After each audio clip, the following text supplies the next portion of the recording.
The asphalt was cold against Marcus Webb's cheek. He could feel the individual pieces of gravel pressing into his skin, each one a small, distinct pressure. The way pain always becomes precise when the mind goes calm. His wrists were behind his back, the handcuffs ratcheted 2 clicks past necessary, and the knee in his lower spine belonged to a man who weighed 240 pounds and was pressing down with the casual confidence of someone who had done this many times and never once been asked to explain himself. "Shut your mouth, boy." The voice came from above him, close, carrying the particular flavor of contempt that doesn't need to be loud because it has never been challenged. "You don't tell me who you are. I tell you what you are." Marcus Webb did not respond. He turned his head slightly, cheek lifting off the gravel for a fraction of a second, and his dark eyes found the boots of the man above him. Black tactical boots, size 12 left sole worn at the outside heel. Badge number 1144 on the chest, he'd memorized 30 seconds ago. Captain Roy Clifton, Greystone Police Department. Marcus looked at those boots the way a man looks at evidence. He was already counting. 6 hours earlier, the surveillance van smelled like stale coffee. Electrical insulation, and the particular exhaustion of people who had been sitting in a metal box for too long. Marcus had been in it since 4 in the afternoon. It was now approaching 10:30 at night, and the wire intercept recorder on the console was blinking green, steady, patient, faithful, capturing every syllable that moved through the phone lines of the gray Colonial at 14 Elm Lane. Harold Pruitt, 51 years old. Harvard MBA. Managing partner of Greystone Capital Advisors, a hedge fund with $340 million in assets under management, approximately $60 million of which, according to 3 years of Marcus Webb's life, had been laundered through a shell real estate company incorporated in Delaware and operating through a network of holding companies in Cyprus, Luxembourg, and the Cayman Islands. The arrest warrant was signed, sitting in a sealed envelope in the Columbus field office, scheduled for execution at 6 a.m., when Pruitt would be in his kitchen drinking his first coffee, still in his robe, not yet the kind of alert that makes people make bad decisions. Marcus had built this case the way a cathedral gets built, one stone at a time. Each one load-bearing, none of them optional. He was not a man who cut corners, not because corners were against the rules, but because corners eventually became the thing that collapsed everything. And Marcus Webb had never in 22 years of federal law enforcement lost a conviction on a technicality. He stretched his back against the seat vertebrae, popping in a chain. "Going to take 10, he said into the comms. In the passenger seat, or rather the modified monitoring station where a passenger seat used to be.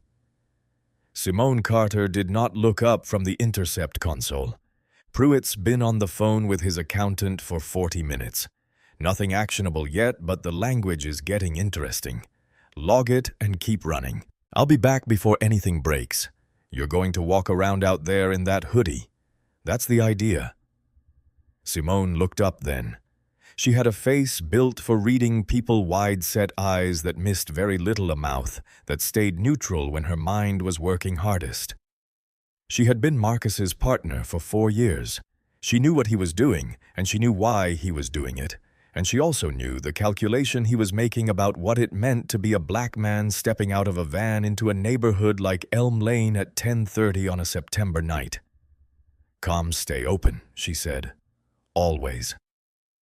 Marcus stepped out of the van into the cool September air. The neighborhood was the kind of quiet that costs money. Manicured lawns catching the amber glow of coordinated street lamps. Motion sensor lights on every garage. Security company signs staked into flower beds like small flags of a private nation.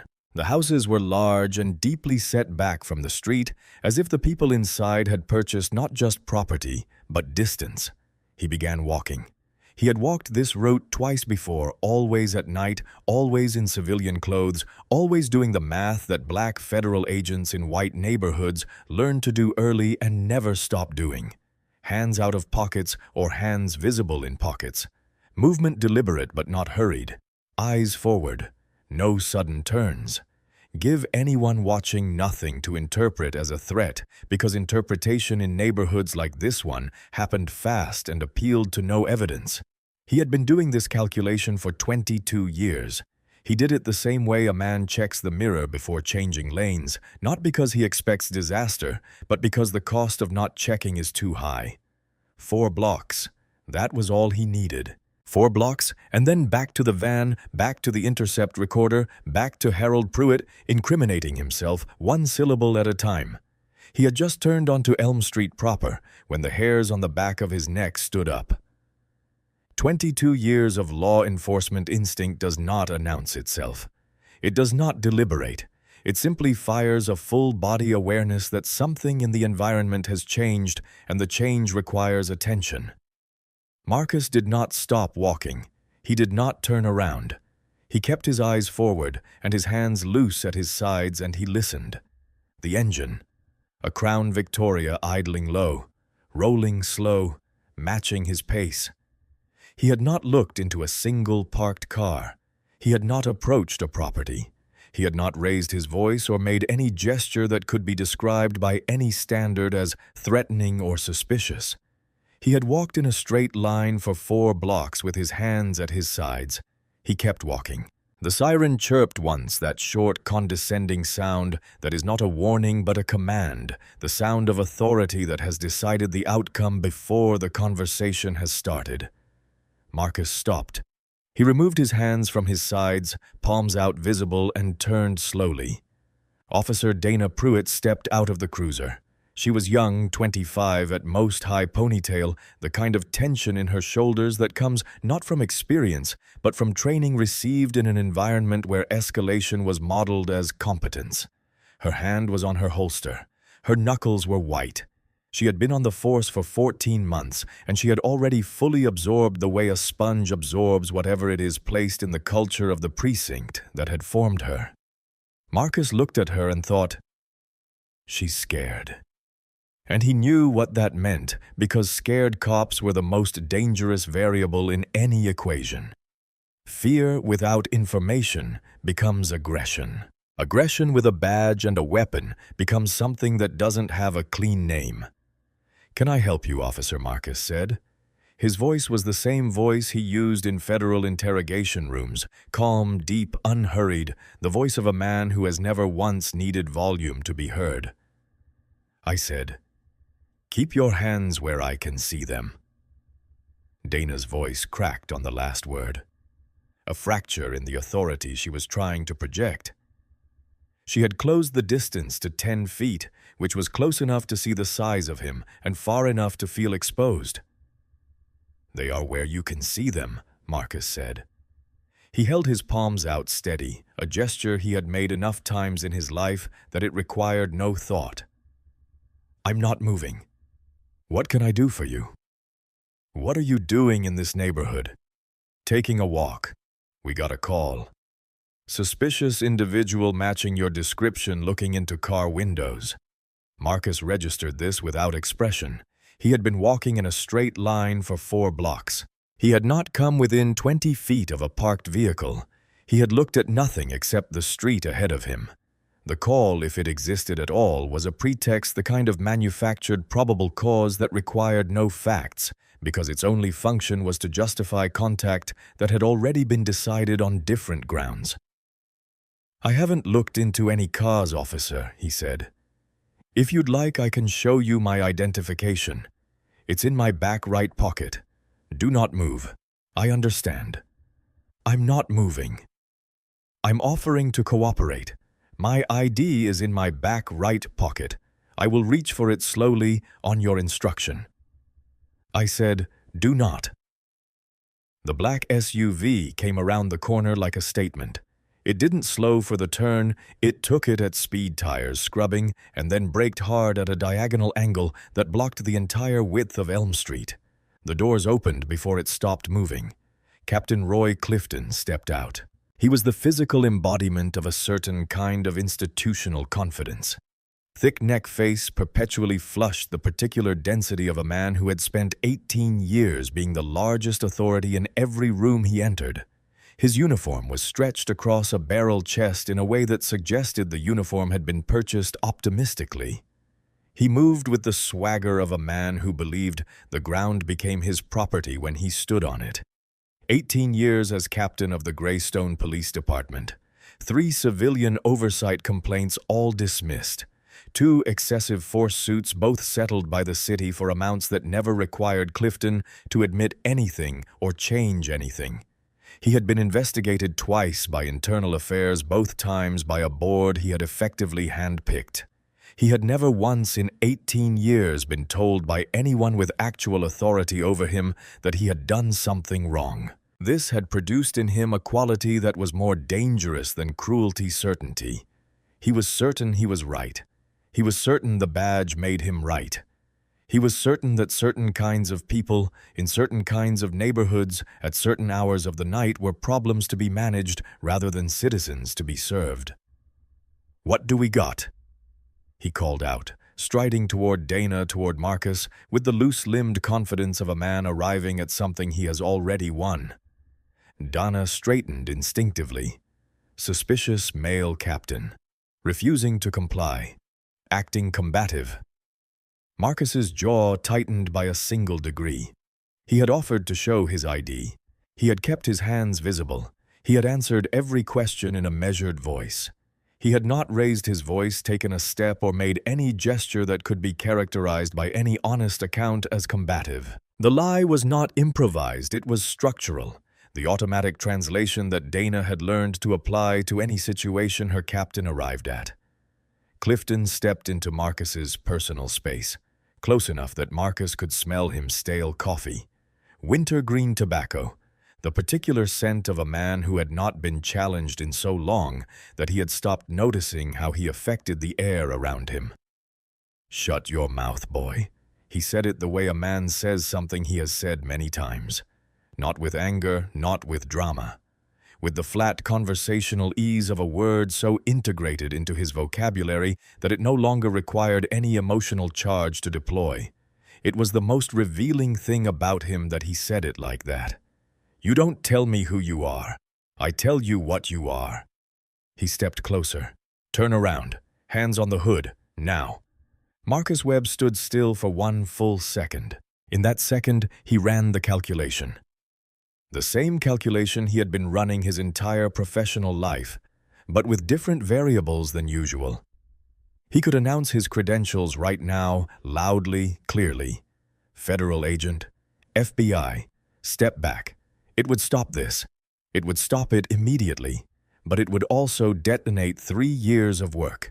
His cover the hoodie, the civilian shoes, the unmarked van 3 blocks away existed specifically so that Harold Pruitt's legal team could never argue that the surveillance had been conducted in a manner that drew attention to the investigation. If Clifton ran his name, if it showed up on a Greystone PD arrest log, if any of this leaked into the wrong channels before 6 a.m., Pruitt's attorney would have grounds to challenge the chain of custody on every wire intercept. And there was the other thing. The more immediate thing. Clifton's right hand had drifted to his belt, not to his handcuffs, to the spot just behind them. A black man reaching for credentials in a dark suburb with a captain's hand already moving toward his weapon. Marcus had done enough threat assessment in his career to know what that math produced. He made the decision the way experienced people make hard decisions quickly, completely, without revisiting it. Let them take me in. Get to the station, dismantle them from the inside, legally, completely. "I'm complying?" Marcus said, his voice dropping to something quiet and absolute. He turned and placed both hands flat on the cold metal of the cruiser hood. "I am placing my hands on the vehicle. I am not resisting." Clifton moved the moment Marcus's palms touched the metal. The kick to Marcus's legs was not a spread. It was a sweep delivered with the full weight of Clifton's body behind it, the kind of force that had nothing to do with compliance and everything to do with the pleasure of watching someone fall. Marcus's legs buckled. He did not fall, he caught himself, hands still on the hood. Resisting, Clifton barked, and the word was for the dash cam. "Stop resisting." Marcus was completely still. Dana grabbed his left arm, wrenching it behind his back at an angle that pushed the shoulder joint past its limit. Marcus felt the tendons stretch, not tear, not yet, but the bright precursor to tearing, the warning that a joint only gives once before it stops warning. Clifton's forearm came down across the back of Marcus's neck. His face went into the hood. Then Clifton swept his legs entirely, and the world tipped.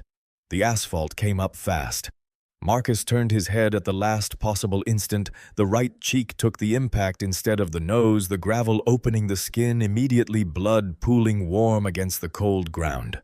The breath left his body in a single expelled moment. Clifton's knee dropped into his lower spine like a dropped weight. The handcuffs came next, ratcheted past snug, past secure, 2 clicks into the zone where circulation begins to go.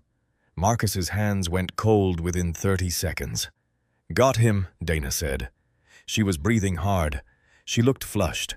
She looked like someone who had just done something and was now standing on the other side of it, not yet sure what it meant.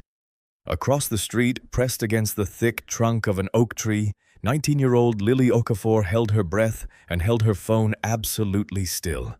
She had heard the siren from her bedroom on the 2nd floor of her parents' house. She was home from Ohio State for the weekend, a pre-law junior with a textbook open on her desk and 2 weeks of notes to catch up on.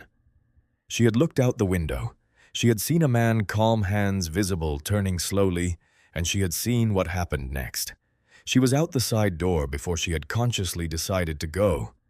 Her phone was recording before she reached the oak tree. She pressed herself against the bark and filmed in 4K, steady hands, every detail, the knee, the blood, the handcuffs, the badge number. She could read from 15 yards away. She watched Captain Clifton lean down close to the man's ear. "You have the right to remain silent," Clifton said, and his voice had changed. It was satisfied now, settled. "I suggest you use it, because nobody out here cares what you have to say." Marcus turned his head slightly. His cheek lifted off the gravel. His eyes found Clifton's boots, size 12 left heel worn on the outside, and he said very quietly, so that only Clifton could hear it, "Captain. Badge 1144. Whatever you file tonight, make sure you spell my name right. You're going to be hearing it for a long time." Clifton looked down at him. Then he laughed, a short, dismissive sound, and straightened up. Marcus turned his face back toward the asphalt. His left ear, pressed against the ground, could pick up the faint electrical hiss of the comms unit in his jacket pocket, now in the custody of Greystone PD. And just beneath the hiss, barely audible, the voice of Simone Carter saying his name. Once, twice. Then a third time, with a different quality to it. He closed his eyes for 1 second. Then he opened them and began to count. The back seat of the Crown Victoria smelled like pine sol and the residue of 100 previous occupants. Marcus sat with his wrists pinned behind him, his cheek beginning to crust where the blood was drying, and he did what he always did in situations that had moved outside his control, he observed. The dashcam was mounted high on the windshield wide angle. Good coverage of the front seat and the street ahead. It had captured everything from the moment the cruiser pulled up. Marcus noted this the way a surveyor notes a landmark precisely without emotion, because it would matter later. Clifton's body camera was on his chest. It had never been activated. Marcus had watched for the small LED indicator light from the moment Clifton stepped out of the SUV. And it had never come on. This was not an oversight. You did not forget to activate your body camera in the current climate unless you intended to forget. Dana drove. Clifton rode passenger, his phone already out. "Yeah, I'm bringing somebody in," Clifton said into the phone, his voice expansive, comfortable, the voice of a man reporting a routine success. Suspicious male Elm Lane refused to comply, got physical. "Run him when we get there. Find something." He paused, listening. "I don't care what. Find something. Find something." Marcus registered the instruction with the same focused attention he brought to wire intercepts. 4 seconds of phone call. The precinct's internal phone system recorded all outgoing calls from department vehicles. He made a note of the timestamp 10:47 p.m. and continued his inventory. The Greystone Police Precinct appeared at the end of a municipal block, an older concrete building, utilitarian and slightly shabby, in the way of institutions whose budgets have not kept pace with their ambitions. An American flag on a pole lit by a single floodlight, a police association decal on the glass door, the parking lot half full with cruisers and personal vehicles, inside fluorescent lights running across the ceiling in long rows, cheap institutional tile, a bulletin board with notices from 2021 still pinned under newer papers, a desk sergeant mid-50s who looked up when Marcus was brought in and then looked away, a small specific gesture that Marcus had seen before in institutional spaces, the deliberate non-witnessing of people who have learned that what they don't see can't require them to act. A second officer glanced up from a computer terminal and smirked. The smirk contained a complete worldview in a single expression. Marcus was directed toward the holding area. There was one other person on the bench, an older black man, 55, maybe 60 in work clothes that smelled of motor oil and a long day. He was sitting with his forearms on his knees, staring at the floor with the patient exhaustion of a man who has been waiting a long time and has stopped expecting the wait to end soon. He looked up when Marcus sat down. Their eyes met. In that look was something that did not need words and did not get them a full and immediate understanding of where they were and how they had arrived here and what the odds were of anyone in this building treating either of them as a full human being before morning. Calvin, the man said, eventually his voice low. Marcus said. Calvin Ross owned an auto repair shop 2 towns over, had owned it for 19 years. Had a wife named Dolores who got up at 5:30 every morning to pack his lunch, even though he had told her 300 times that he was capable of packing his own lunch. And she told him 300 times that she knew he was capable, and she was going to do it anyway. He had been pulled over at 9:15 for a broken taillight on his 2009 Silverado, a taillight he had been meaning to replace for 2 weeks and now couldn't replace because the truck was impounded. The arresting officer had claimed he smelled marijuana. Calvin Ross did not drink. He did not use drugs. He had told the officer this politely twice. He was now in a holding cell at 11 o'clock at night while his tools sat in his impounded truck and his shop opened at 7 a.m. He had been denied his phone call twice. Marcus listened to all of this. He asked 2 questions, both practical. He filed the answers. Then he said, Calvin, what time does your wife get up in the morning? Calvin looked at him. About 5:30. Why? Tell her to make coffee. This will be over before she finishes the pot. Calvin studied him for a long moment, the calm in his voice, the specific quality of a man who was not guessing but calculating. You a lawyer? No. What are you? Marcus looked at the clock on the wall. 11:02 p.m. He looked back at Calvin. I'm someone who knows exactly what's happening right now, and I need you to trust me for about 45 minutes. Calvin was quiet for a moment. Then he sat up slightly straighter. All right, he said, and that was enough. In the break room, Roy Clifton was holding court. Lieutenant Gary Wendell, 47, thick through the middle 20 years on the force, was leaning against the counter with his arms crossed, grinning. Officer Pete Skinner, 31. Newer still in the phase of his career where he was trying to determine what kind of cop he wanted to be, stood near the door. Caught him walking down Elm Lane, Clifton was saying, pouring himself a coffee from a machine that produced the worst coffee Marcus had ever smelled from 40 feet away.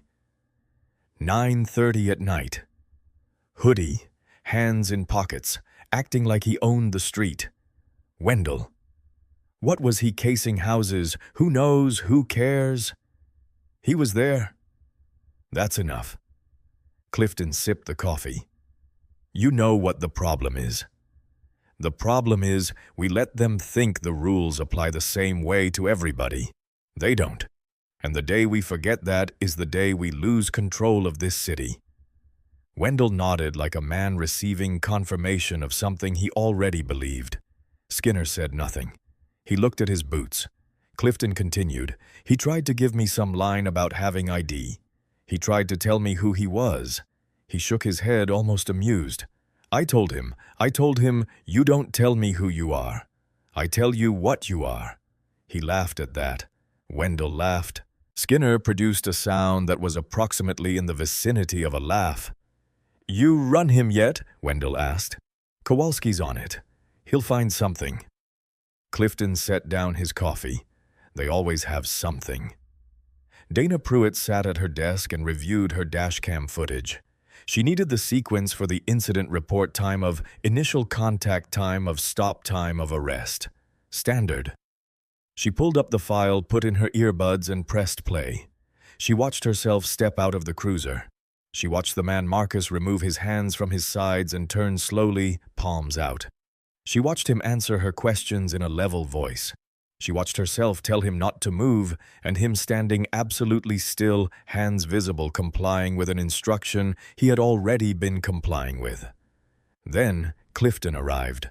She watched the next 4 minutes with her jaw tight and her hands very still on the desk. The man had not moved, not once. Not a single gesture that could be characterized by any honest person watching the footage as combative or resistant. He had placed his hands on the hood when instructed. He had said clearly, audibly, captured by the dashcam microphone, I am not resisting. Then she watched Clifton sweep his legs. She watched the man hit the asphalt. She watched the blood. She sat for a long time with the footage paused on a frame she would not forget. The man's face turned sideways against the gravel eyes, open calm. Not the eyes of someone who had been subdued, but the eyes of someone who was watching and waiting and counting. Dana Pruitt was not a bad person.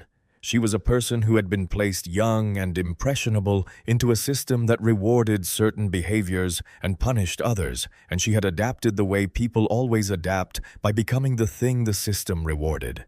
She had not yet accumulated enough of her own conscience to resist that pull, but she was not blind. She opened her desk drawer. She took out a blank USB drive.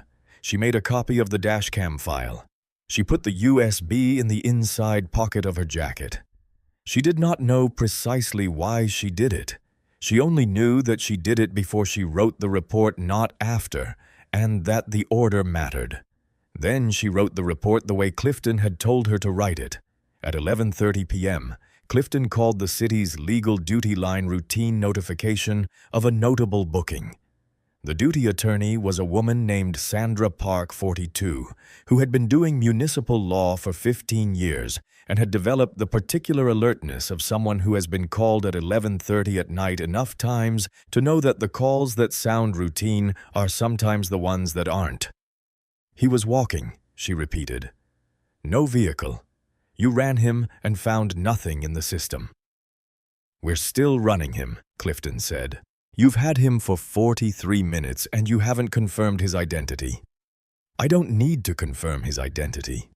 I know what he is. Sandra Park was quiet for 3 seconds. Captain Clifton, she said, I'm going to strongly recommend that you run every database you have access to before you file that incident report. I appreciate the advice, Clifton said in the tone of someone who did not appreciate it at all. He hung up. He went back to his coffee.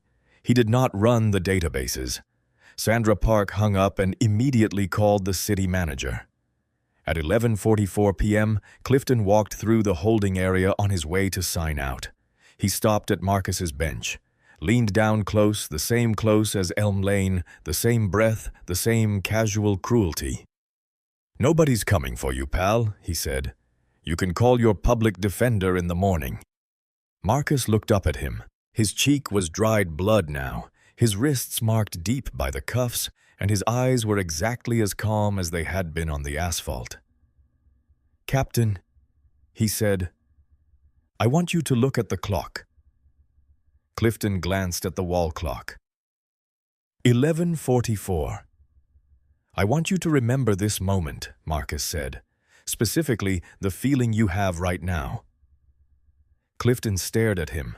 Something moved across his face, not quite recognition, not quite unease, but the ghost of a thing that might become either if he allowed himself to follow it. His ego did not allow him to follow it. "That a threat?" "It's a timestamp," Marcus said. Clifton straightened, snorted, and walked away. Calvin leaned over and said quietly, "What's going to happen?" Marcus looked at the clock. "They know I'm here," he said. "They've known for 40 minutes. The question was never if it was how fast." He paused. "Faster than Clifton thinks." He looked at the door. And somewhere 2 miles away in the Greystone Municipal parking lot, the first black SUV with federal plates was pulling in without its lights on. At 11:04 p.m., Simone Carter set down her headphones and looked at the time. Marcus had been dark for 17 minutes. She ran through the inventory of explanations in the order of probability phone died possible, but he had been at 80% when he left. Stepped somewhere without signal, there was no dead zone on the route he would have walked. Turned it off deliberately for cover possible, but he would have tapped the comms twice, first their signal for, "I'm fine. Stay quiet." Tapped 0 times. Something went wrong. She did not panic. Simone Carter had been in high-stakes situations enough times that panic had become for her a luxury she had decided she could not afford. What she did instead was move faster and think harder, and she was already doing both. She had been watching the Pruitt wire intercept alone. Pruitt was on his 3rd phone call of the night, and the language was getting specific enough that in the last 20 minutes she had flagged 4 separate statements for the case file.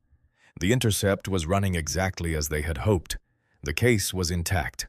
Marcus was not. She called his cell. Voicemail. She called the comms unit in his jacket also in the frequency of voicemail, which meant the unit was either off or not in his possession. She checked the GPS tracker embedded in the unit. It was pinging from a fixed location 2 miles away. She pulled up the address. Greystone Police Precinct, 14 Municipal Drive. Simone Carter sat very still for 4 seconds.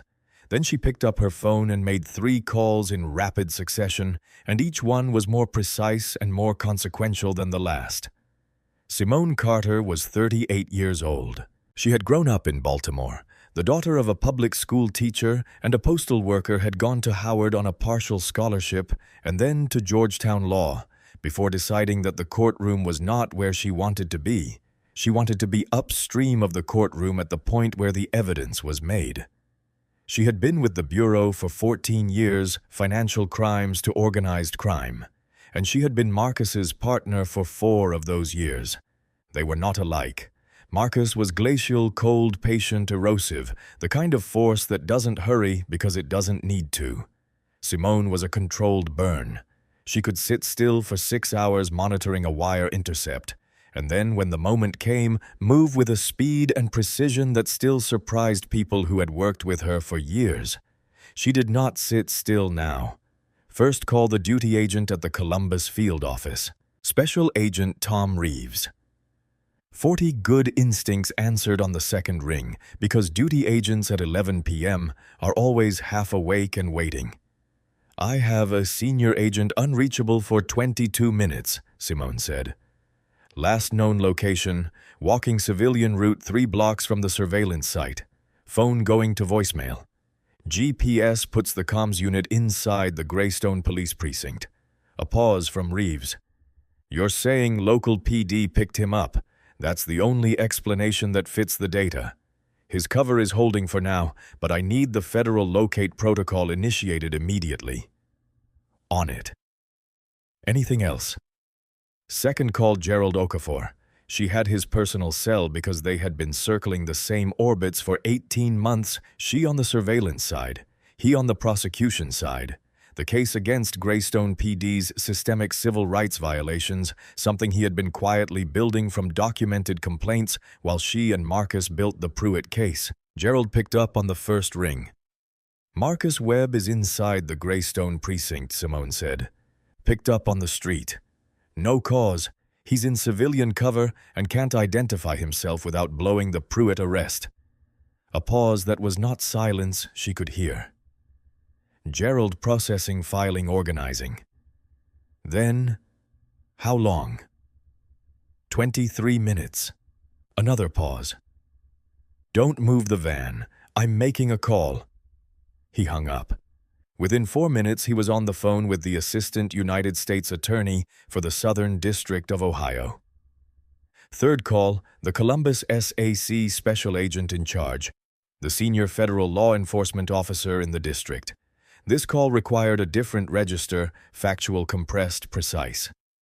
Supervisory Special Agent Marcus Webb, case agent on the Pruitt investigation, has been detained by Greystone PD while on authorized surveillance.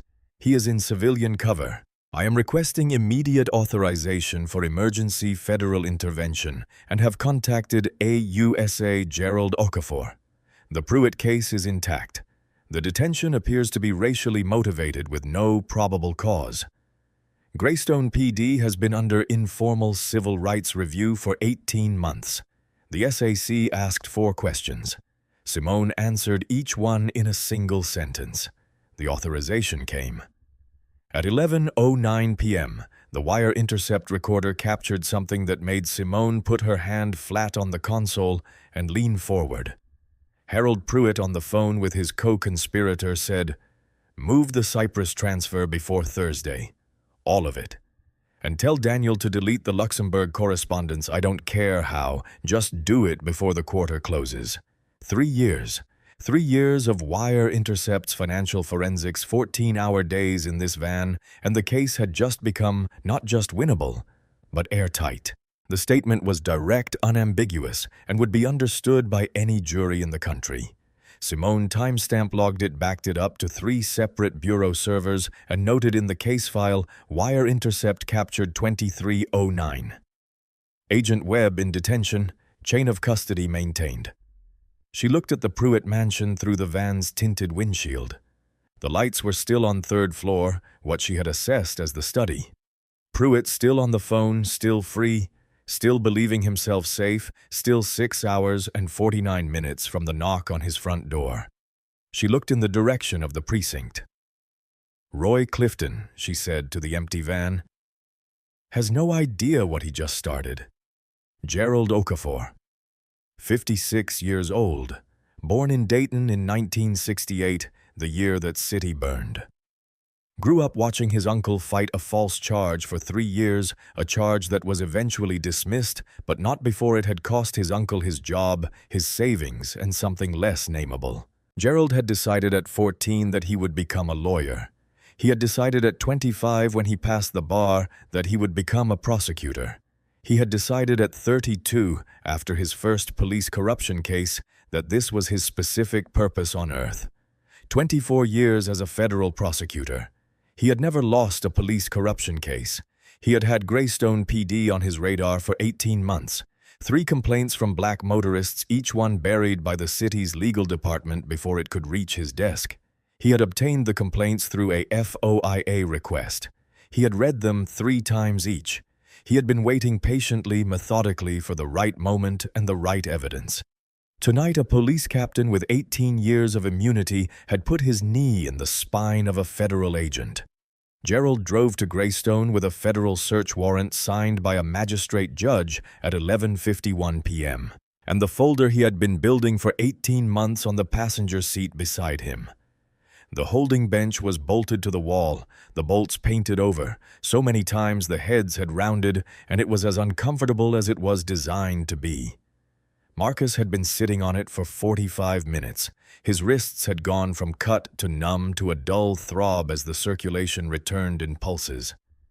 He and Calvin had been talking in the low, economical way of men who understand that a conversation can be overheard and have reduced it to its essential content. Calvin's story came out in pieces, the taillight he'd been meaning to fix the officer who claimed to smell marijuana, the impound lot where his truck now sat with his tools inside it, tools that represented 20 years of accumulated trade, each one specific to a job he knew how to do and had done 10,000 times. His shop opened at 7. He had an engine overhaul scheduled for 8:50. His only employee, a 20-year-old from the neighborhood named Deshawn, would show up and find the doors locked and no explanation. This is the third time something like this has happened to somebody I know.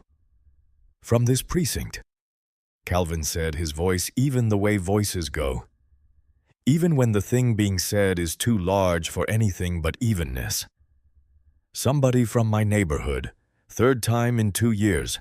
Nobody ever does nothing about it. Marcus listened. He did not offer reassurance. He offered something more useful: attention. Complete, undivided attention, the kind that said, what you are telling me is evidence. Calvin, he said finally, when we get out of here, and we will get out of here, I'm going to need you to write down everything you remember about tonight. Every word the officer said, every time you were denied your phone call, the exact time. Can you do that? I got a memory like a ledger, Calvin said.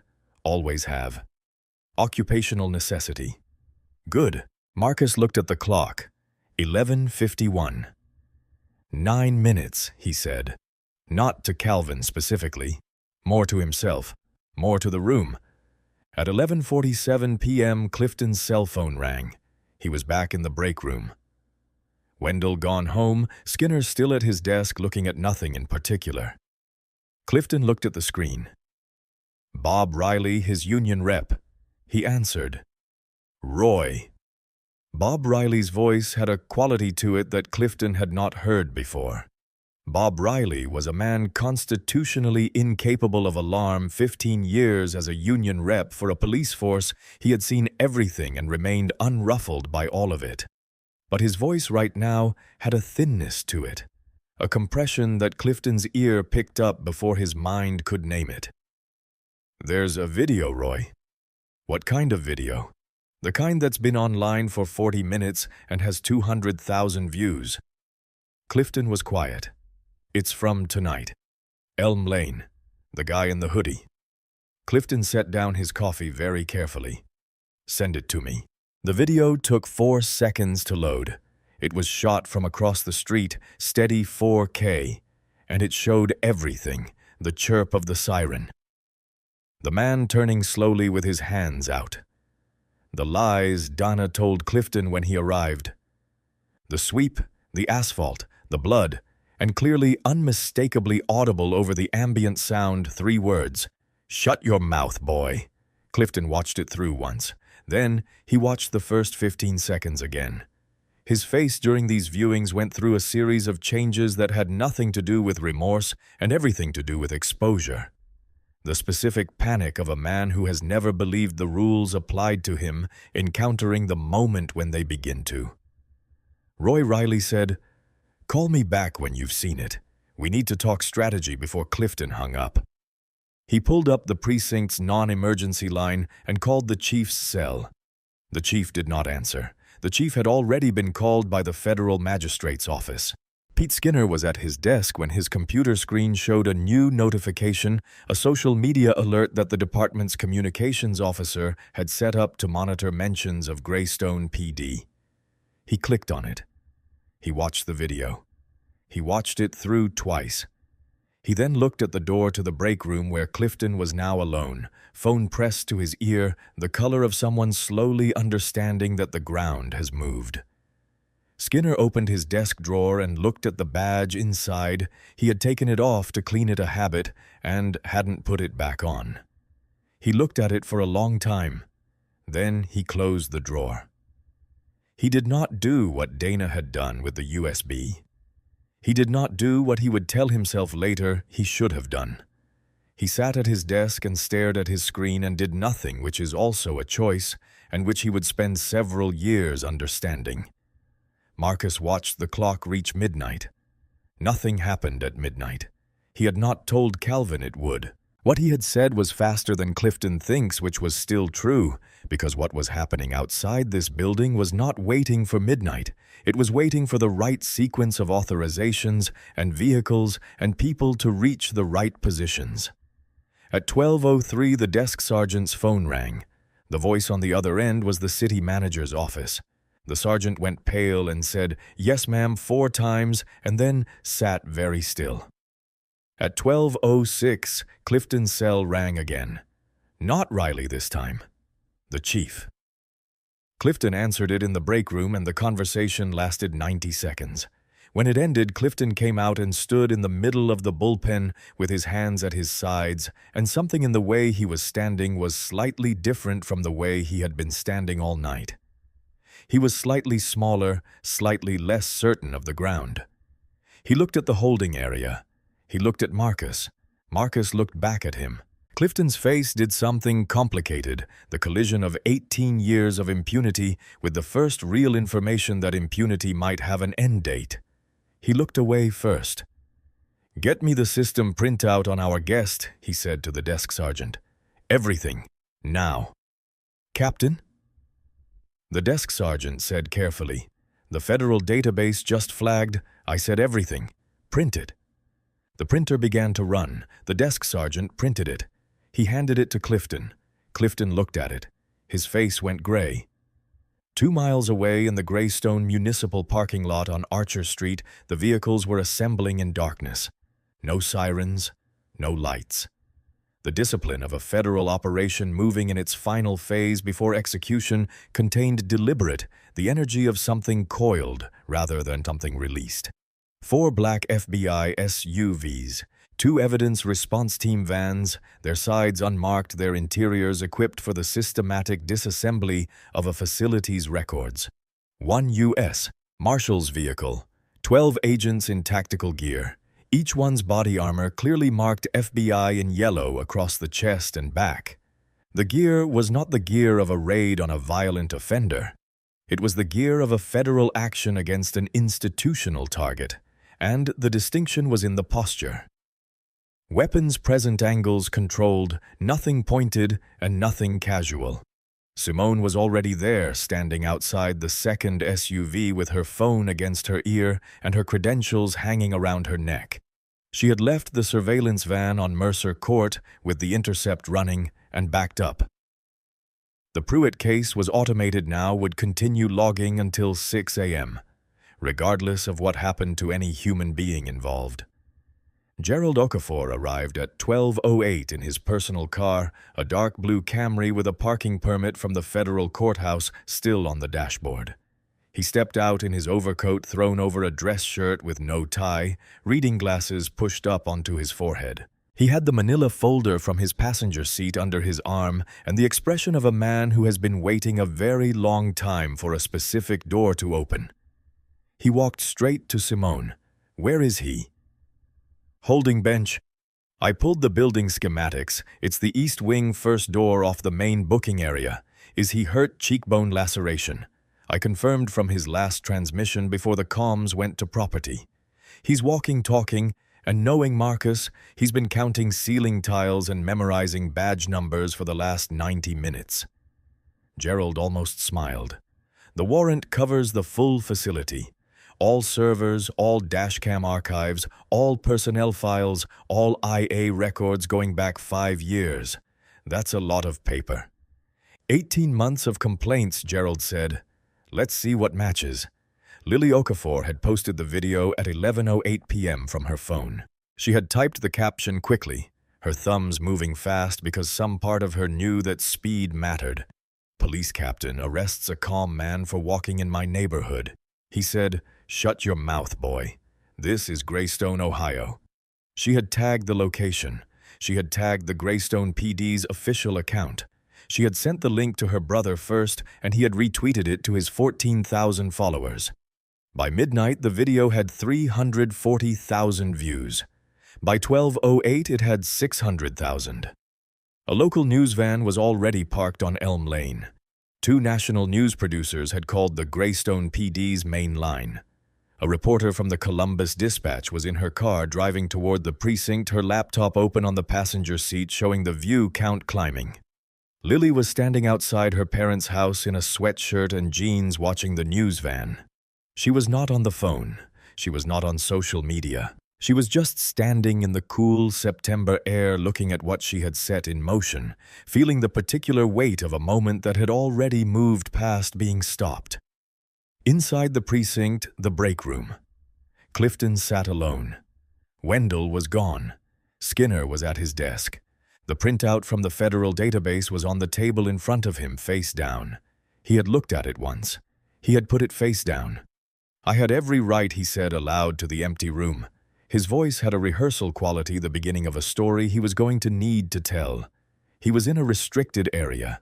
He was uncooperative. He refused to identify himself. He picked up his cold coffee. "We get people from out of area all the time who—" His radio crackled. "The desk sergeant captain. There are federal vehicles in the parking lot." Clifton set down the coffee very carefully. "How many, sir, there are—" "I'm counting 7. Clifton stood up.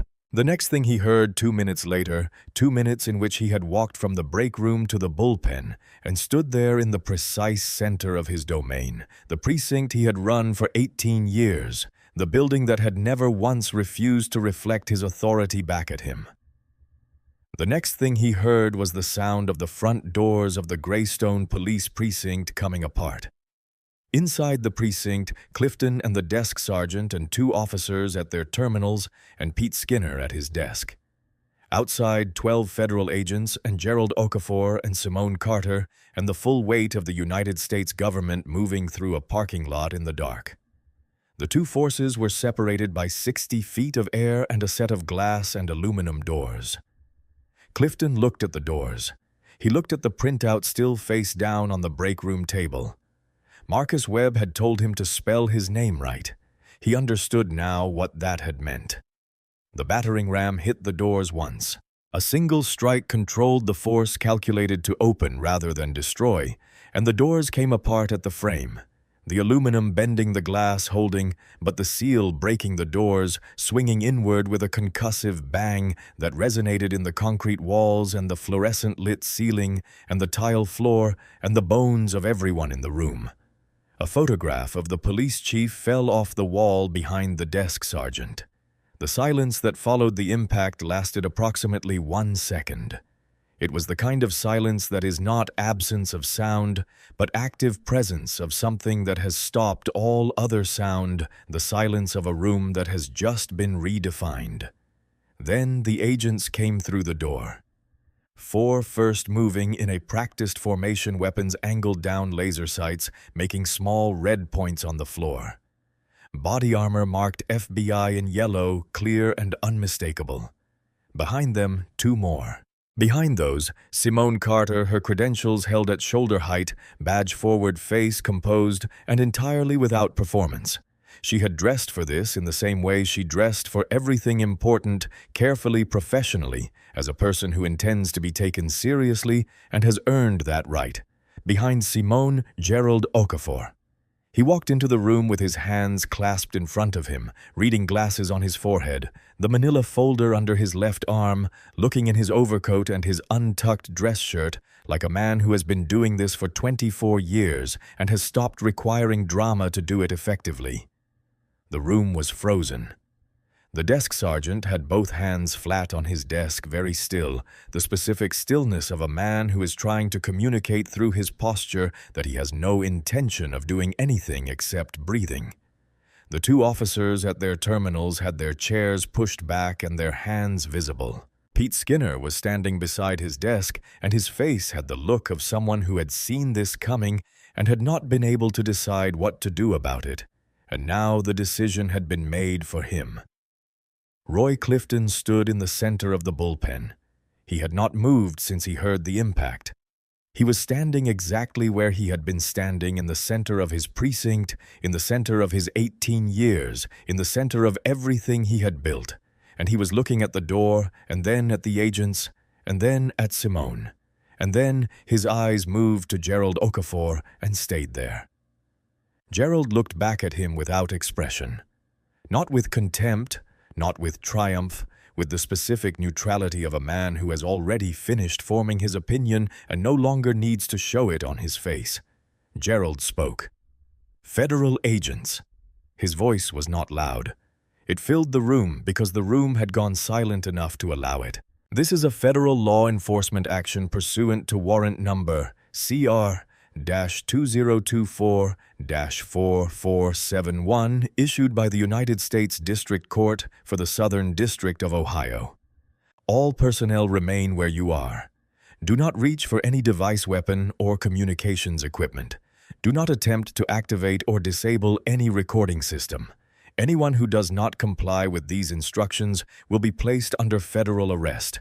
We are here to execute a search and seizure of specified records and to take custody of a federal officer being unlawfully detained. The last sentence fell into the room like a stone into water. Roy Clifton's face moved. Something in it, some residual certainty, some last current of 18 years went out. Simone was already moving toward the holding area. She pushed through the inner door and walked the 12 feet of corridor to the east wing in 4 seconds. 2 agents flanked her. She came through the holding area door and her eyes found the bench. Calvin Ross, first sitting forward wide-eyed, the instinctive alarm of a man who has already had one terrible thing happen tonight and is trying to assess whether this is a second. Then, Marcus. He was sitting exactly as she had pictured him, upright hands cuffed to the bench ring, dried blood on his cheek, and the expression of a man who has been waiting with complete confidence for a specific thing to happen and has just watched it happen on schedule. Their eyes met. She crossed to him in 4 steps. An agent with bolt cutters was 1 step behind her. The cuffs came off with 2 cuts. Marcus brought his hands forward slowly, the wrists marked deep and dark circulation returning in waves of pins and needles. He stood up. He was slightly unsteady for 1 moment, 90 minutes on a cold bench, wrists restricted, and then he was entirely steady, rolling his neck, looking around the holding area with those same cataloging eyes. "You okay?" Simone said. "I've been timing this for 91 minutes. We got here as fast as we could." "I know. I counted on you." He looked at his wrists, then at Calvin. Calvin Ross. He was denied his phone call twice. He needs his statement taken before anything else. "Already noted," Simone said. Calvin was staring at both of them. He looked at Marcus. He looked at the FBI credential now visible around Simone's neck. He looked back at Marcus. "Federal agent," Marcus said. "I was on surveillance. I couldn't tell you earlier." Calvin was quiet for a moment. Then, "The coffee," he said. "You said your wife would have time to make coffee. I was off by about 4 minutes." Calvin made a sound that was not quite a laugh and not quite a sob and was somehow both. He put his face in his hands for a moment. Then he straightened up. "All right," he said. "Let's get this done." In the main room, Roy Clifton was being directed gently, firmly, without physical force toward the far wall. The direction was accomplished by the positioning of 2 agents and the unmistakable geography of authority in a room that had, in the last 4 minutes, changed jurisdictions entirely. He watched Marcus Webb walk out of the holding corridor. Marcus walked to the center of the bullpen. He looked around the room at the agents processing the servers, at the 2 officers sitting with their hands flat on their desks, at the desk sergeant, at Pete Skinner standing by the wall with his eyes on the floor. He looked at all of this with the systematic attention of a man who is converting it into evidence. Then he looked at Clifton. Clifton looked back. His face was doing something difficult, the collision of disbelief and exposure, and underneath both the first real recognition he had allowed himself that the man he had arrested on Elm Lane and put on a bench and called boy had been at every moment in complete possession of the situation. Marcus did not speak. He did not approach. He simply looked at Roy Clifton with the same calm, observational precision he had worn on the asphalt and held it. Clifton looked away first. Again. Gerald Okafor appeared at Marcus's elbow. "The IA files," he said quietly. "We've already found 3 complaints against Clifton that never made it to the city's legal department. There are going to be more." "Calvin Ross," Marcus said. "Tonight's arrest has no underlying charge. The truck impound was without legal basis." "I'm on it." Dana Pruitt came across the room toward Simone. Her face was the face of someone who has made a decision and has not yet fully understood what it cost. She reached into her jacket and held out the USB drive. "It's the dashcam from tonight," she said. "I copied it before I wrote the report." Simone took it without expression. She looked at Dana for a moment, not with gratitude, not with contempt. "You're going to need legal representation," she said. "Not the unions. Find your own." Dana nodded. She looked like someone who had been carrying something for a long time and had just put it down. Not relieved exactly, but lighter in a way that also hurt. The U.S. Marshal came to Clifton at 12:41 a.m. He did not speak first. He simply moved to Clifton's side and reached for his belt and removed the handcuffs from the leather case on Clifton's right hip.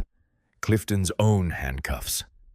The marshal held them for a moment, and something in the specificity of that it was his own equipment, that the instrument of tonight was being returned in this particular way, registered on Clifton's face as something almost like understanding. "I want my union rep," Clifton said. "You can request counsel at processing. I want Bob Riley. I want him here right now." The marshal did not respond. He fastened the handcuffs around Clifton's wrists, and that was the whole conversation. Through the shattered front doors, the glass still intact, but the frame bent, the night air coming through the gap, Marcus could see the first news van pulling into the street outside. Its lights swept the parking lot. A second van followed it. Then a third. Gerald came to stand beside him. "The consent decree," Gerald said. "I had the framework drafted 6 weeks ago. I want the mayor here to sign it before morning." Marcus looked at the bent doorframe, at the American flag visible through the window still lit by its single floodlight, at the building that had been for 18 years a private institution operating under public authority. "Call him," Marcus said. Gerald was already dialing. Frank Alderton arrived at 12:52 a.m. in a town car, silver-haired, still in his dinner jacket from an event that now felt like it had happened in a different geological era. He was 61 years old, had been mayor of Greystone for 6 years, and had survived in office through the particular political skill of allowing things to happen without appearing to endorse them, the careful distance of a man who benefited from a system without wanting to be seen as its architect. He walked into the precinct and stopped. The FBI evidence boxes were already assembled along one wall, 12 of them, labeled "Sealed Building," a physical catalog of what had just been removed from the institution's control.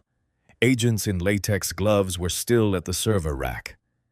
The IA files were stacked on a folding table Gerald had brought from the van, organized in a way that suggested Gerald had known their contents before he arrived, which he had. Alderton looked at all of this for a long moment.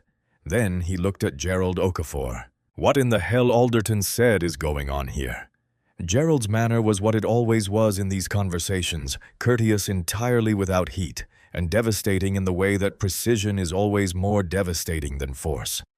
"Mayor Alderton, federal search warrant case number CR-2024-4471. We are executing a civil rights investigation into the Greystone Police Department pursuant to documented complaints and tonight's unlawful detention of a senior FBI agent. This is Roy Clifton, is a good officer. He's been with this department, Mayor." Gerald's voice did not rise.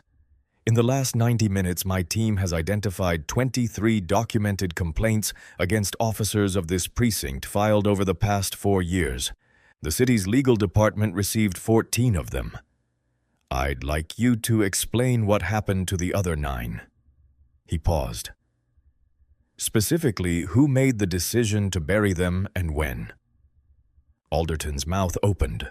No sound emerged. Gerald continued, still at the same measured pace. Supervisory Special Agent Webb was detained for 91 minutes without lawful basis. During that detention, he was physically assaulted on the public street, placed in handcuffs, tightened beyond any defensible standard, and denied access to communication. Additionally, a second individual, Calvin Ross, a civilian, was held for over 3 hours on a manufactured charge with no underlying cause and denied his phone call twice. Both of these detentions are on record. Both are on video. He let that settle. Your city has been conducting what amounts to a systematic campaign of racially targeted false arrests from this precinct for at minimum 4 years. We have the complaints. Tonight has given us everything else. Alderton looked at the evidence boxes. He looked at Clifton sitting in handcuffs on the far bench. He looked at Marcus Webb standing near the doorway on the phone, a federal medic pressing clean gauze to his cheekbone. "I didn't know," Alderton said. His voice had changed smaller, more careful. "I want you to know that I was never informed, Mayor." Gerald set a document on the table in front of him. "I believe that statement will be important to your legal team. For tonight, I need you to focus on what you can control." He tapped the document. Federal Consent Decree. It dissolves the current command structure, implements mandatory body camera protocols, establishes a civilian review board, and places the department under federal oversight for 24 months. You can sign this now, or you can fight it, in which case the Department of Justice will conduct a full investigation of your administration's knowledge of and response to the complaint record, and that investigation will be public. Alderton looked at the document. He looked at the shattered door frame. He looked at the news vans visible through the windows. "Where do I sign?" he said. He signed it at 1:17 a.m. in the wrecked lobby of his police precinct, his pen moving across the paper, while 3 body cameras on federal agents recorded the moment for the case file. Marcus was on the phone with the Columbus SAC when the mayor signed. "The Pruitt arrest proceeds at 6, Marcus said. "Chain of custody on the intercepts is clean. Simone logged everything before I went down. The case is intact." "You're sure?" "I'm sure. The arrest warrant is sealed, signed, and sitting in your office. Harold Pruitt is going to be in his kitchen in 4 hours and 43 minutes, and he has no idea." Marcus paused. "Keep it that way." He ended the call. He looked at his phone for a moment, at the time at the cracked screen where it had hit the pavement when the officers took it from his pocket, at the 17 missed calls from numbers he recognized, and 2 he didn't. He put it back in his pocket. The medic was done with his cheek, a butterfly closure over the laceration, clean gauze underneath tape holding it. It would scar slightly. Marcus had decided he did not mind this. Gerald came to stand beside him, not speaking yet. Both men watching Alderton's town car pull out of the parking lot, watching the mayor of Greystone drive away from the institution that had defined his political career, which was itself now defined by what it had just done. "The IA files," Gerald said finally. "It's worse than the complaints suggested. How much worse? 31 arrests for failure to comply or resisting in 3 years. 28 of the 31 defendants were Black or Latino. 11 of those 31 had 0 underlying charges. The arrest was the only thing, and the arrest was the punishment." Gerald paused. 4 complaints against Clifton personally, all marked unfounded by a review board he effectively ran. "Calvin Ross," Marcus said again. "I have his statement. It matches everything in the record." Gerald looked at him. "He's not the only one."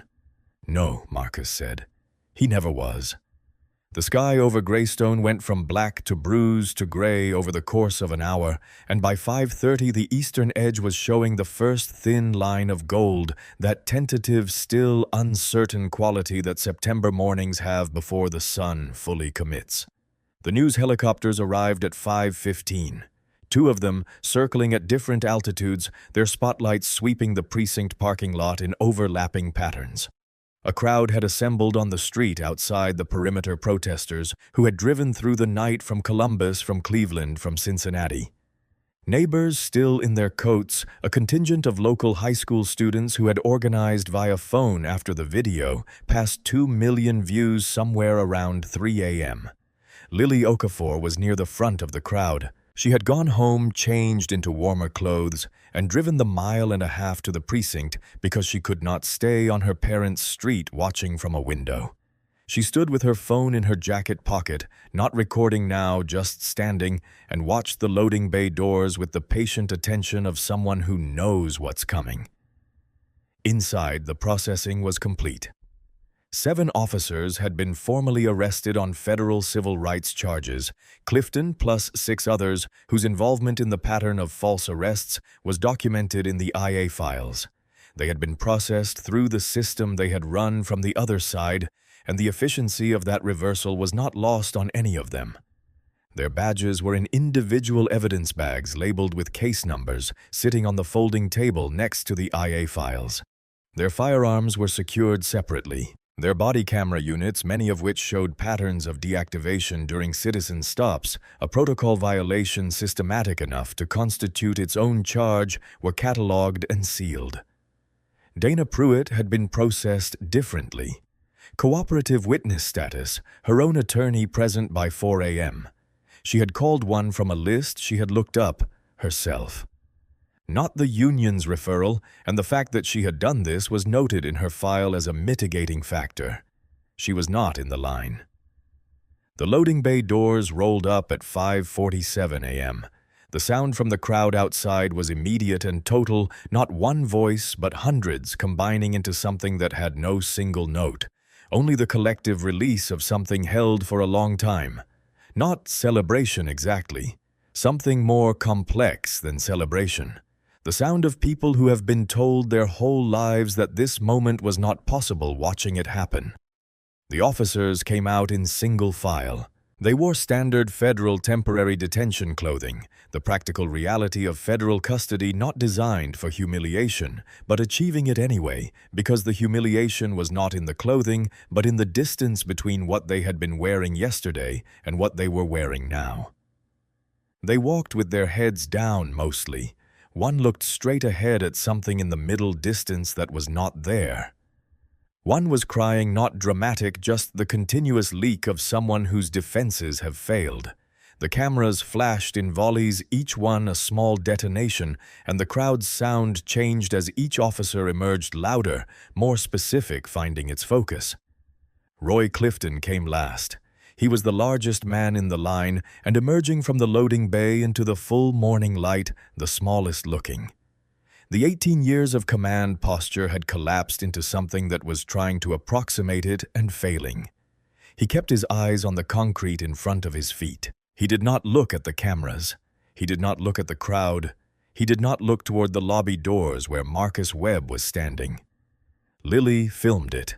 This time her hand was completely still. Marcus stood in the lobby and watched through the shattered doors. He did not go outside. That was not his way, not out of modesty, but because the perp walk was not his moment and he had no interest in making it one. He had done what he came to do. The rest was the system doing its work. Simone handed him a coffee. The machine in the break room was unchanged, still producing terrible coffee with the fidelity of an institution. He took it anyway. "The Pruitt arrest is in 38 minutes, she said. "I know, you should probably be there." "I will be." He looked at the cheek reflected in the lobby's security glass, the butterfly closure, the bruise already developing beneath. "How's the team ready?" "They've been ready since midnight." She paused. "Marcus, go to the hospital first. After Pruitt, that is a predictable and frustrating answer." "Yes," he said, "it is." Calvin Ross was released at 5:52 a.m. His wallet, his keys, his phone all returned. The manufactured charge was already marked for expungement in the system, Gerald having filed the paperwork at 2 a.m. His truck would be at the impound lot by 8. The damage a tire had sustained during towing a wheel thrown against a curb would be repaired at city expense. Marcus walked him to the door. "Your truck will be ready by 8, Marcus said. "The charge is gone. You'll get a formal letter." Calvin stood on the precinct's front step for a moment, looking at the parking lot, the news vans, the crowd visible beyond the perimeter. He looked back at the building behind him, the building that had held him for 6 hours without reason. "You know what I do for a living," Calvin said. "You fix things that are broken." "Yeah." He looked at the building again. "This one's going to take more than a wrench." Marcus said, "No, just time, and people willing to do the work." Calvin looked at him for a long moment. Then he nodded a single deep nod, the kind that carries a full meaning, and walked toward the street. At 6:03 a.m., Marcus's phone buzzed. A text from the Columbus SAC Pruitt in custody. House secured. Warrant executed clean. He asked for his lawyer before the cuffs were on. Classic. Marcus read it twice. 3 years. Every wire intercept, every financial record, every night in the surveillance van, every cold cup of coffee. Harold Pruitt was in a federal vehicle on his way to processing, his robe still on, because they had reached him in his kitchen exactly as planned, his coffee still brewing on the counter because the 6 a.m. knock on the door had come before he had reached it. 2 cases, 1 night, both closed. Marcus looked at the text for one more moment. Then he put the phone in his pocket and walked outside into the morning. The sun had fully cleared the tree line now.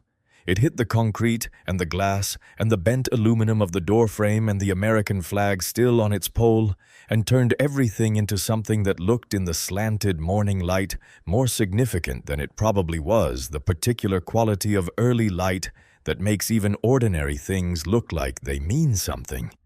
He stood on the precinct's front step.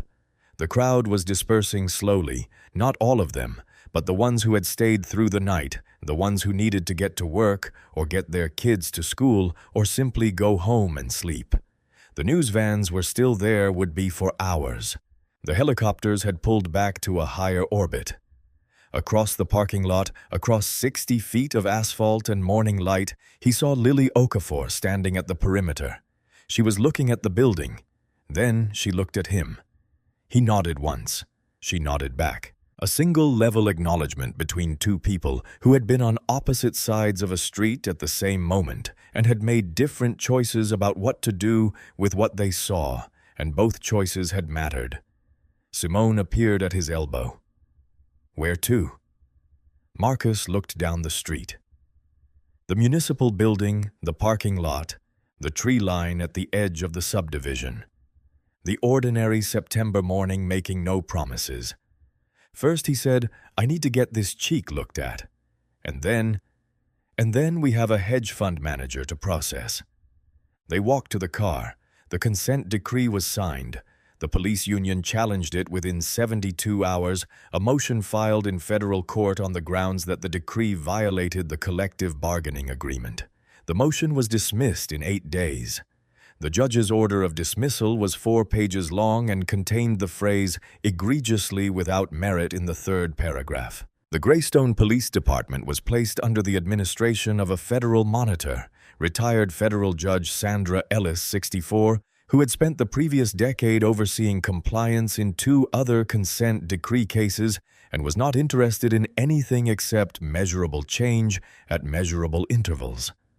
Her first act, a full audit of every arrest made in the Greystone precinct over the previous 5 years.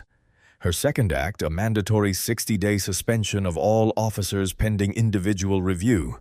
Her third act, requiring that every internal affairs complaint from the previous 5 years be reviewed by an independent panel with no connection to the Greystone PD or the city's legal department.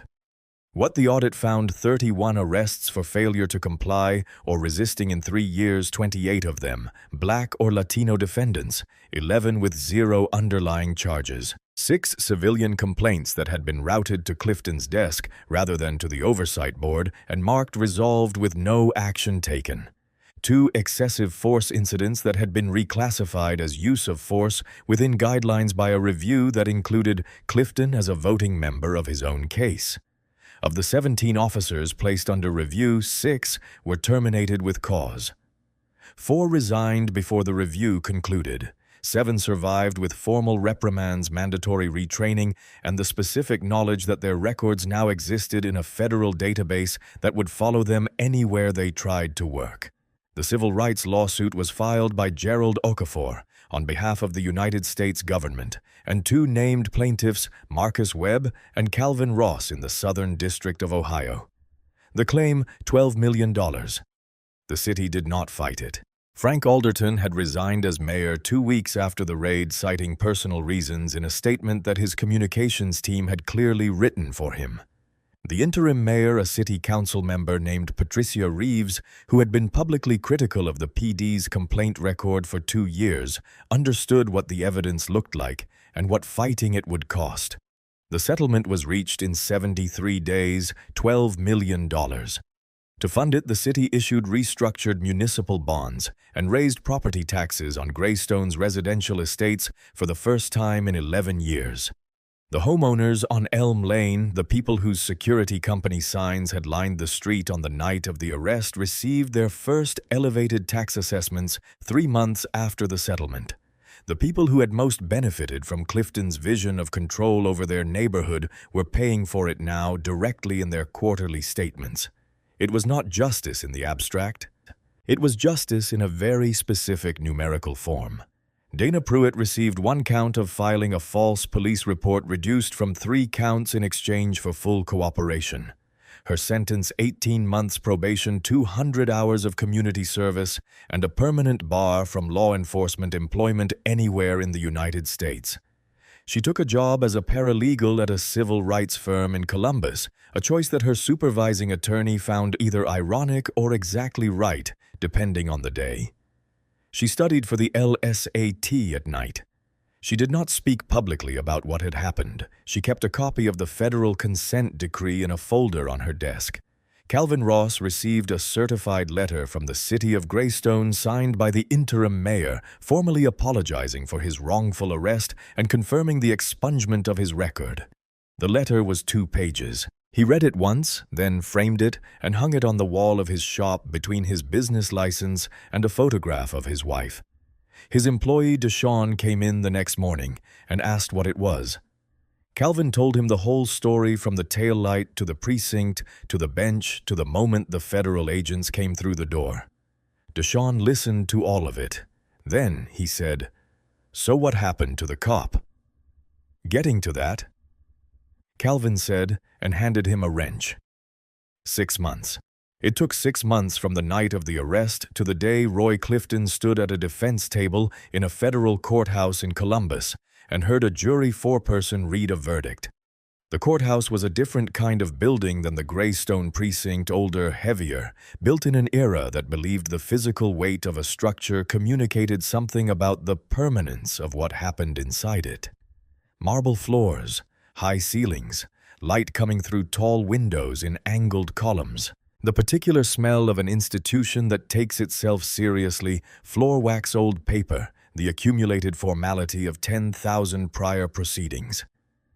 Clifton sat at the defense table in a suit he had bought for the trial.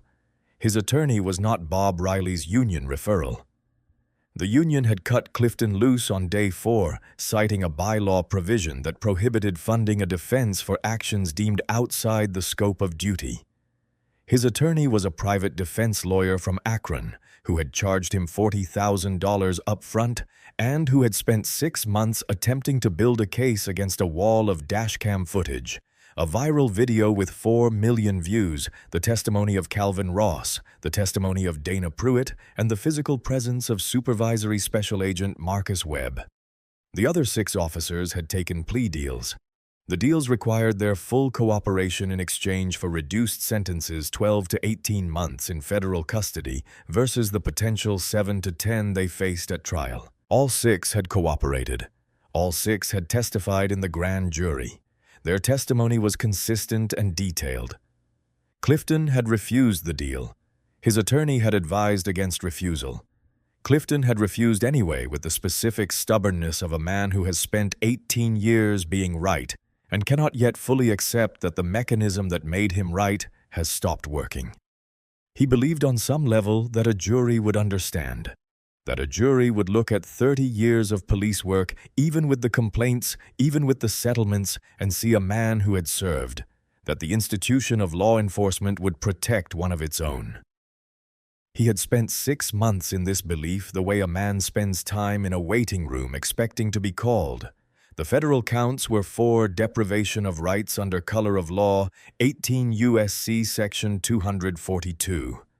the foundational charge using the authority of his position to violate the constitutional rights of Marcus Webb and Calvin Ross. Federal kidnapping, detaining a federal officer.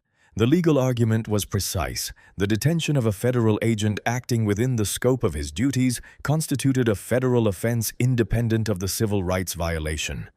Aggravated assault, the physical arrest on Elm Lane documented in both the dashcam footage and Lily Okafor's video, which had been authenticated and entered into evidence. Conspiracy, specifically the 10:47 p.m. call to the precinct instructing an officer to find something after the arrest captured on the department's own phone recording system. Gerald Okafor prosecuted. He had been asked by colleagues whether he wanted to hand the case to a more senior attorney given his peripheral connection to it through his prior civil rights work on Greystone. He had declined with a single sentence, "I built this case." Marcus took the stand on the third day. He wore his standard suit, not a performance suit, not chosen for the occasion, simply what he wore when he appeared in federal proceedings, which was often. His FBI credentials were on his belt. His cheekbone showed a faint scar from the butterfly closure. Mostly healed, slightly visible in certain light, the kind of mark that doesn't disappear completely. He testified for 2 hours and 40 minutes. He recounted the events of September 14th in chronological order, without editorializing, without emotional inflection, with the same quality of precise recollection that he had been applying to the events since they occurred, because he had known from the moment his face hit the asphalt that he would be doing exactly this. He described the chirp of the siren. He described turning slowly, palms out. He described Dana's statement about a call that had never happened. He described the smell of Clifton's coffee and tobacco. He described the word boy. He said it clearly in his own flat voice and let it sit in the courtroom for a moment without commentary. He described the sweep, the asphalt, the specific pressure of the handcuffs past the point of circulation. He described the phone call he heard Clifton make from the cruiser Find Something, and he gave the timestamp. He described the 91 minutes on the bench. The defense attorney cross-examined for 40 minutes. He tried 3 approaches that Marcus had been uncooperative. The dashcam refuted this, that Marcus could have identified himself. Marcus's answer about the weapon risk ended that line and that the arrest was within Clifton's discretion. As a law enforcement officer, Gerald objected, sustained. The last question. Isn't it true, Agent Webb, that you never once told Captain Clifton who you were, Marcus? I told him I had identification. I offered to show it. He told me to shut my mouth. The defense attorney sat down. The jury deliberated for 4 hours and 11 minutes. Guilty on all 4 counts. Clifton's face when the verdict was read, something happening in the eyes that had no single name. The collapse of a certainty that had been structural, not just a belief, but a foundation. Something that when it went, took the architecture with it.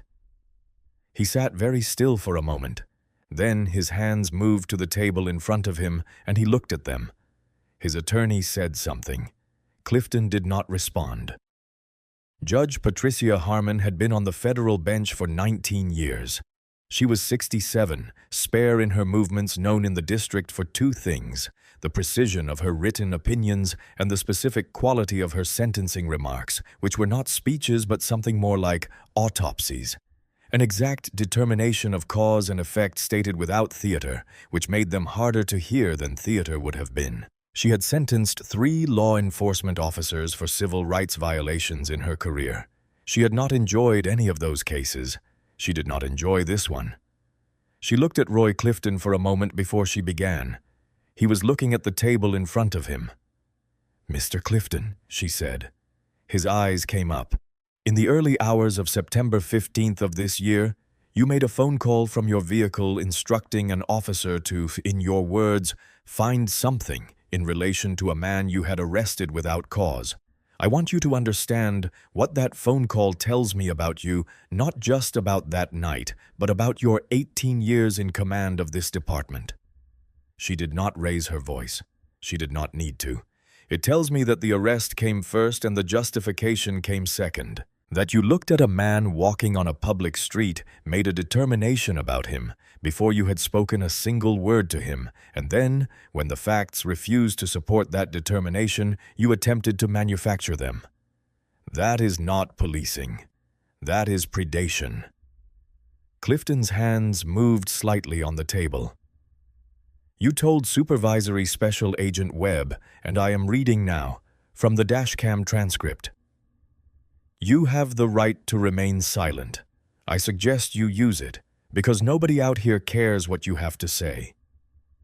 I want to tell you, Captain Clifton, what this court's answer to that statement is. She paused. This court cares.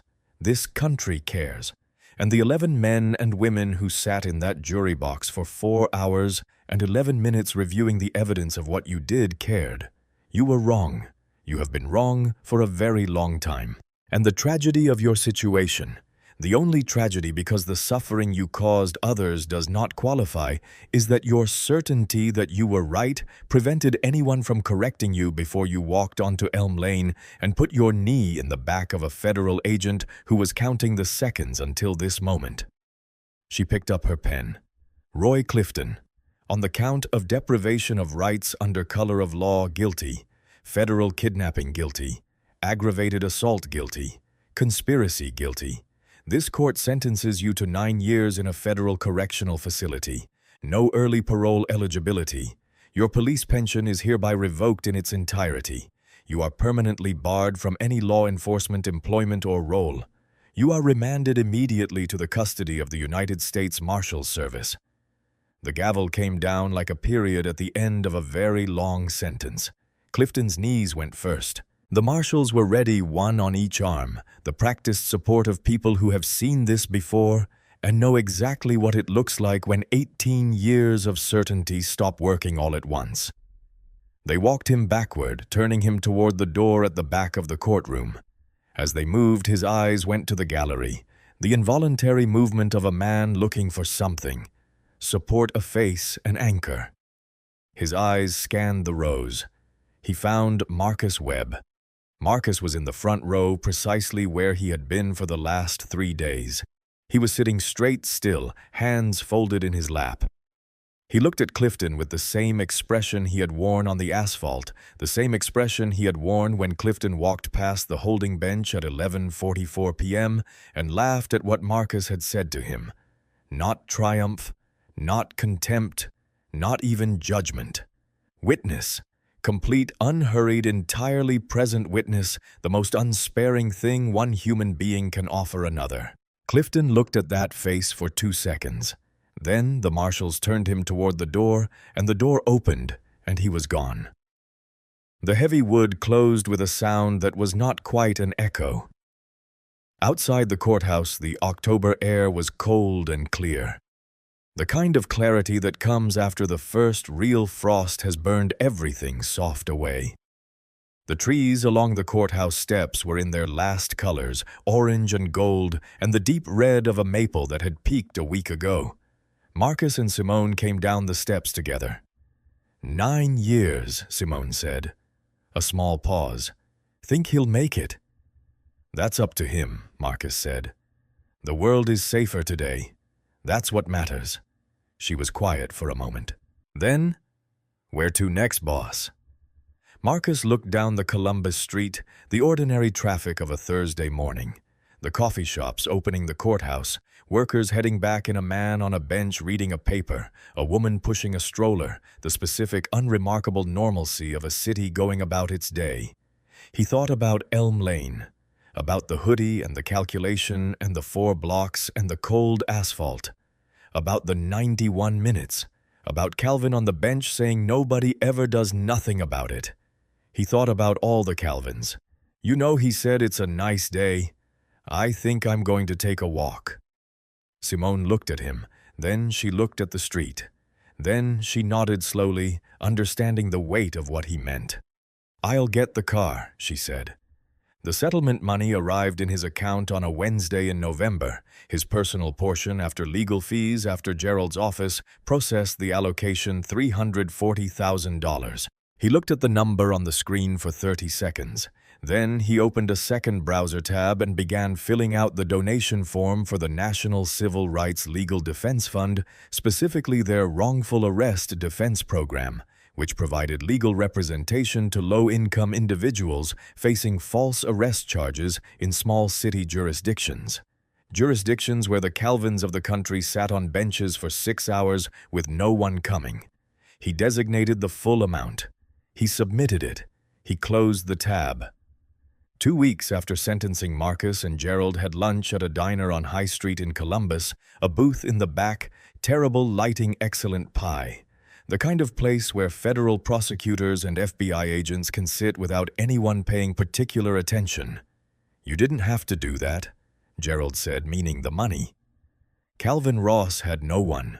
Marcus said, no case agent, no prosecutor on his phone, no partner in a surveillance van. He had a tail light and a captain who decided he didn't belong, and if I hadn't happened to be on that bench, he would have been charged with a manufactured offense and spent the next several years fighting it with whatever he could afford. He looked at his coffee. "There are a lot of Calvins." "I know," Gerald said. "That's the point?" Gerald looked at him. "The DOJ has asked me to lead a new initiative. Small city departments in the Midwest, pattern and practice investigations. Proactive, not reactive. We don't wait for a federal agent to end up on a bench. You taking it? I took it yesterday." He picked up his fork. "I'm going to need good agents." "I know some," Marcus said. The Pruitt case closed in December. Harold Pruitt pleaded guilty to 3 counts of federal wire fraud and 2 counts of money laundering, 7 years, $22 million in restitution. The gray Colonial at 14 Elm Lane listed for sale by a federal asset forfeiture order in January. Marcus wrote the final case summary from his office, 142 pages. He checked every citation twice and every factual claim 3 times because that was how he had always done it, and no court defeat or surveillance van or cold asphalt had changed that. He filed it at 4:47 p.m. on a Friday. He shut down his computer, put on his coat, and went home. One afternoon in late February, Marcus drove to Calvin's garage. He was not in his bureau car. He drove his personal vehicle, a 2018 Accord, that needed an oil change and had been needing one since October, which was itself a kind of statement about the pace of his last several months. He pulled into the lot, which was clean and organized. 2 bays opened, the sound of a ratchet from somewhere inside. Calvin came out wiping his hands on a rag. He saw Marcus and stopped for a moment. Then he nodded and said, "You could have called ahead." "I had a feeling you were here," Marcus said. "I'm always here." Calvin looked at the Accord. "That needs more than an oil change." "I know." "Start with the oil." While the car was up on the lift, they talked. Baseball. The cost of parts in the current market. The new officer assigned to the community liaison position, a young woman named Denise, who Calvin said had already stopped in twice just to check in, not in response to anything, just because that was her job now, which was not a small thing. Marcus asked about Deshawn. "Kid's a natural," Calvin said without looking up from the drain pan. "Showed him the overhead valvetrain diagnostic last month. He got it on the first pass." A pause. "I told him what happened in September, the whole story. How'd he take it?" He said, "So one guy can actually change things." Calvin straightened up, looking at Marcus. "I told him one guy didn't change things. I said what changed things was one guy did his job and another guy did his job, and a girl with a phone did her job and a prosecutor did his job. I said things change when enough people do their jobs instead of looking the other way." Marcus was quiet for a moment. What did he say to that? Calvin smiled, the first full smile Marcus had seen from him. He said, "All right, hand me the socket wrench." When Marcus paid, Calvin wouldn't take it. "First one's on me," Calvin said. "For the bench? You did the hard part," Marcus said. "You waited. You told me to. You didn't know me from Adam. You trusted me anyway." Calvin thought about this. Then he took the money. "Come back in 3 months," he said. "That transmission isn't going to stay quiet forever." Marcus said he would. He meant it. 18 months after the raid, the Greystone Police Department was not the same institution. Under Judge Ellis's federal monitor, the department had been rebuilt from the command structure outward. New hiring 40% officers of color, up from 4%. Every officer carried a body camera with automatic upload to an independent server, a system administered by the Civilian Review Board, not the department itself. The Review Board met monthly.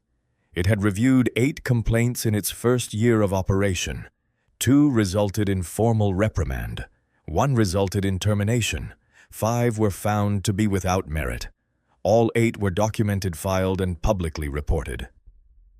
The east side of Greystone, the part that appeared in no real estate listings, the part where Calvin's shop was the part where the people who had been most affected by the old department's version of policing actually lived, had a new precinct liaison officer.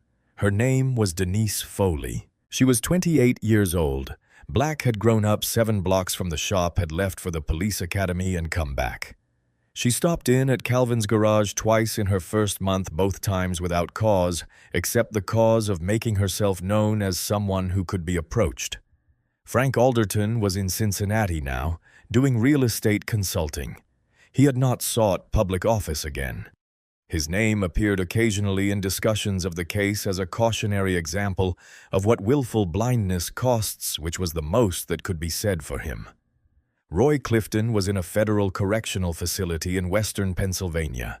He had filed 2 appeals. Both had been denied in written orders that did not take long to write. He had 7 years and 4 months remaining on his sentence. The story said nothing more about him. That was itself a verdict. Lily Okafor graduated from Ohio State the following May, pre-law honor roll, her scholarship intact. A second scholarship offer from a civil rights legal foundation that she declined because she already had what she needed. Her testimony before the state legislative committee had lasted 9 minutes. The bill requiring active body cameras during all citizen stops passed 14 months after she delivered it in a session where 3 legislators cited her testimony by name on the floor. She was in her first year at Howard Law when the bill was signed. She watched the signing ceremony on her laptop at her desk, surrounded by the organized chaos of a first-year law student's life. On the corner of her desk was a printout of the original video, still not as a trophy, but as a specific reminder for the days when the reading load felt impossible, and the point of it all seemed distant of what one person with a steady hand can do with a single minute of footage. Calvin Ross's shop had a second bay now. He had hired Deshawn full-time in January. The framed letter from the city was still on the wall. Visitors asked about it occasionally, and Calvin told the story plainly without performance the way he told most things, because it was true, and it had happened, and he had been there. And that was enough reason to say it. He closed the shop at 5 p.m. every day. He always had. That had not changed. Dana Pruitt was 3 months into her second year of law school at the University of Dayton's night program. Her concentration was civil rights law, specifically the legal standards for wrongful arrest, the standard of care for probable cause, the mechanisms by which systemic violations get identified and prosecuted. She had a copy of Gerald Okafor's final brief in the Greystone case in a folder on her desk, not as penance, but as curriculum. She studied it the way medical students study case histories of what goes wrong, looking for the moment where intervention was possible and was missed. Gerald Okafor had 3 new investigators. They were in a surveillance van in a city in Indiana at this particular moment, running wire intercepts on a department that had accumulated 14 similar complaints in 3 years. Gerald was at his desk at 7 in the morning reviewing the intercepts from the night before, making notes in the margins in the cramped handwriting that his staff had learned to decipher. He would be at this desk until 8 in the evening. He had been doing this for 24 years. He would keep doing it until he stopped being able to, and he did not intend to stop being able to. Simone Carter had been promoted to Supervisory Special Agent, the same title Marcus held, and now ran the Financial Crimes Division in Columbus. She and Marcus still consulted on each other's major cases. The dynamic had changed less than either of them had expected. She had a photograph on her desk from the night of the Greystone raid taken by an automatic backup from the surveillance van, the dashboard her coffee thermos, the legal pad with her notes, the intercept recorder blinking green. She kept it because it reminded her that the work had already been done by the time the doors came off. The going to get him was the last step of a very long process, not the first. Marcus Webb had been asked to speak at the FBI's annual Civil Rights Training Symposium, a two-day event in Washington attended by agents from field offices across the country. He had agreed with the condition that he could keep his remarks to 15 minutes. He kept them to 11. He told the story without flourishes. From the chirp of the siren to the asphalt to the 91 minutes to the moment the battering ram hit the door.